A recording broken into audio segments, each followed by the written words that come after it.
Karbala के मैदान में जनाब अब्बास की शहादत के बाद जब इमाम हुसैन खाली मशकीज़ा व अलम लिए ख़याम की तरफ बढ़े, दूर से बीबी सकीना ने अलम को देखा। बच्चों से कहने लगी, मैंने न कहा था कि मेरा चचा अब्बास आएगा, बच्चों के लिए पानी लाएगा, मेरा भाई असगर प्यासा नहीं रहेगा। बस जैसे जैसे अलम करीब आता रहा, बीबी सकीना खुश होती गई। जब अपने बाबा हुसैन को देखा कि अलम खून में भरा, मशकीज़ा खाली, बीबी सकीना ने कहा, बाबा मेरे चचा कहाँ हैं? मौला हुसैन ने कहा, वो नहर किनारे सो रहे हैं। बीबी सकीना ने कहा, बाबा मैंने चाचा से पानी के लिए कहा था, मेरा 6 माह का अली असगर भाई बहुत प्यासा है। बस इतना कहना था।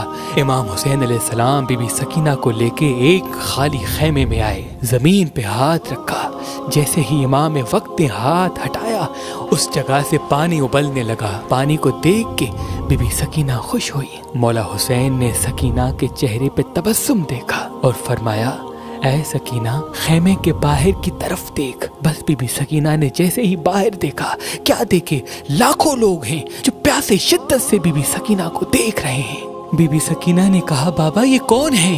इमाम हुसैन ने कहा, ये सब हमारे नाना की उम्मत है। अगर आज तुमने और असगर ने पानी पी लिया तो रोजे महशर ये सब हौज़े कौसर से महरूम हो जाएंगे। बस इतना कहना था तो बीबी सकीना सलामुल्लाह अलैहा ने फरमाया, बाबा अगर हमारे प्यासे रहने से हमारे नाना की उम्मत हौज़े कौसर से महरूम नहीं होगी तो आज के बाद मैं आपसे पानी कभी नहीं मांगूंगी। असगर प्यासा रहे या मर जाए, मैं आपसे कभी नहीं कहूंगी। मेरी नाना की उम्मत के लिए हमें हर दुख हर तकलीफ बर्दाश्त है। सलाम हो मोहम्मद व आले मोहम्मद पर, जिन्होंने सब कुछ कुर्बान करके अल्लाह का दीन इस्लाम बचाया।